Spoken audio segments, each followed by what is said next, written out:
이번 편은 작가님이 말씀하신 최강자에 대한 떡밥 분석편입니다. 종합적인 내용을 다루는 만큼 핵심적인 내용은 요약해서 알려드리니 제 개인적인 순위를 보고 싶다면 위 재생 목록을 시청해주시면 감사하겠습니다. 그렇다면 먼저 작가님이 말한 세계관 최강자 설정을 알아보도록 하죠.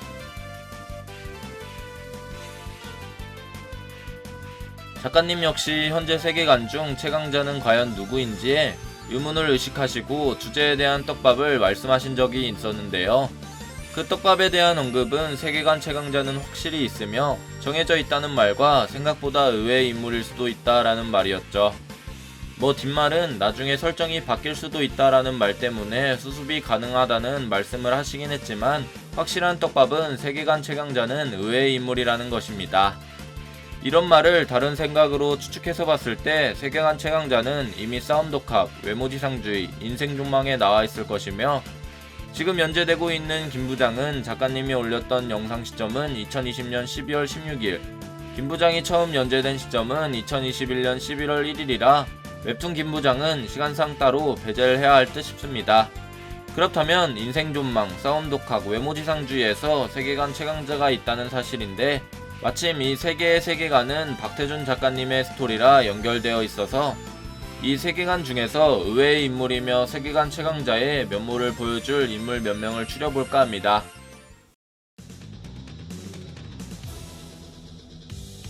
처음에 나왔을 때 쌈딱은 유호빈의 스승이자 싸움 독학의 주연급 인물이라 의외의 인물일까 라고 생각하시는 분들이 많겠지만 제가 말하는 쌈딱은 밝혀지지 않은 시절의 가을이 아빠로 보이며 작가님이 말씀하셨던 12월 16일 기점에선 싸움 독학의 정체가 나오지 않았을 시기, 그때 가을이 아버지는 평범한 가을 컴퓨터 세탁소를 운영하는 사장님이셨고 그의 첫 등장은 유호빈이 어머니의 치료비 문제로 골머리를 썩고 있을 때 가을이 자신에게 1000만원을 빌려달라고 하는 장면에서 처음 등장하게 됩니다.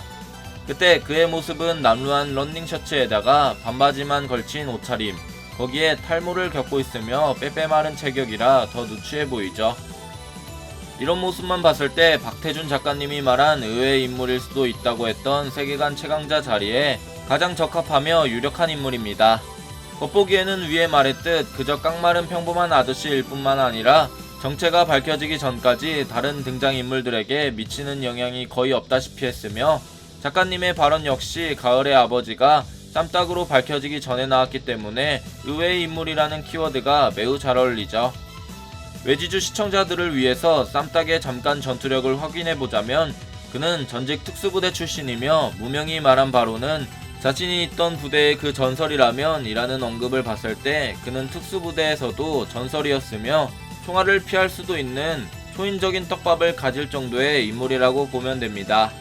아무리 외모지상주의와 싸움 독학의 싸움 연출력은 외모지상주의가 우위에 있다고 해도 종건급으로 비교받는 작중 최강자 백성준, 과거 로건 그레이시를 가볍게 이기는 연출을 보였고 살인 청부업자들을 상대로도 주변에 있는 우산 같은 물건으로 손쉽게 제압해버리는 모습을 본다면 현 시점 몸은 근육질이 아니어도 가을이의 아버지는 세계관 최강자일 가능성이 가장 높은 인물입니다.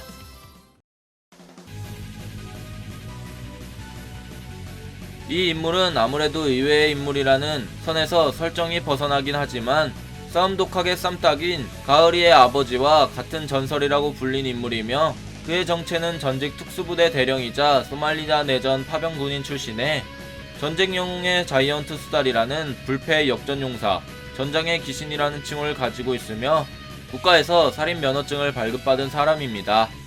거기에 전쟁이 시작되기 전 적의 국지적 침투 및 도발이 예상될 경우 경계 및 전투 태세를 갖는 것과 방어 준비 태세를 의미하는 진돗개와 데프콘 칭호가 있는데 그 칭호를 단계별로 진돗개 하나라든지 데프콘 2단계 이런 식으로 말을 하게 되죠. 이러한 명칭의 단계는 국가적인 군대를 움직일 수 있는 요소이지만 박진철은 혼자의 힘으로 수달 하나라는 칭호를 가질 정도. 힘이면 그는 작가님의 설정이 나중에 바뀔 수도 있다는 말은 이 인물 때문에 한 것으로 느껴질 정도의 스펙을 가진 남자입니다.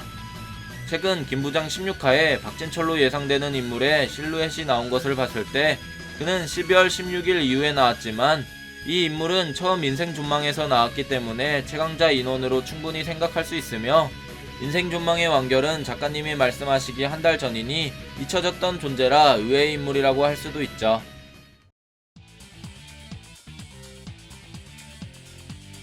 마지막 후보 인물은 작은 형석입니다. 현재 박형석은 큰 형석과 작은 형석의 몸을 사용하며 지내고 있지만 후에 에피소드가 진행되고 두 개의 몸 떡밥이 풀릴 시 큰 형석의 몸은 원래 자신의 몸이 아닌 상태인지라 완결까지의 두 개의 몸을 공유하며 사용하기엔 의문이 있는 상황. 언제까지 큰 형석의 무의식에 의존할 순 없으며 현재 큰 형석은 마약이라든지 어떤 예측할 수 없는 상황으로 흘러가게 된다면 기존 1회의 3개월사 때처럼 형석은 자신의 몸과 싸워야 하는 상황이 오게 됩니다. 아직은 그저 그런 약한 인물이지만 작은 형석의 잠재력은 성유한보다 더 완벽한 카피를 할 수 있다는 것이 장점이며 성유한은 현재 눈으로 인해 성장력이 멈췄다면 작은 형석은 소피아에게 한번 큰 성장을 하고 외지주 세계관 주인공답게 다른 인물들의 전투력을 따라잡을 수 있는 포텐셜을 가진 인물입니다. 현재 실력은 4대 크루 간부급 해당되는 실력으로 보이지만 최신 외지주 연재본에서 김기명과 서성은 라인만 건지태, 성유한, 무의식의 형석의 싸움을 지켜봤고 심지어 검을 사용하는 김중구의 싸움마저 전부 직관했으며 죽을 각오도 완벽히 각성했기 때문에 작은 형석의 전투력은 대폭 상향될 것으로 추정되고 있죠. 아무래도 외모지상주의에서 주인공인 만큼 포텐셜에 대한 기대감이 높을 뿐만 아니라 작가님이 의외일 수도 있다는 인물 중 독자들은 주인공임에도 전투력이 그리 강하지 않는 형석을 최강자로 보지 않고 있으니 이러한 조건에서도 적합하다고 생각합니다. 자, 총 3명의 후보를 보고 왔는데요.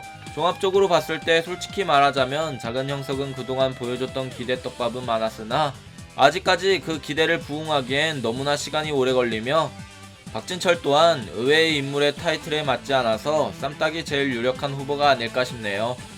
여러분들의 생각은 어떠신가요? 여러분들의 생각을 댓글로 적어주시길 바랍니다. 이상 시청해주셔서 감사합니다.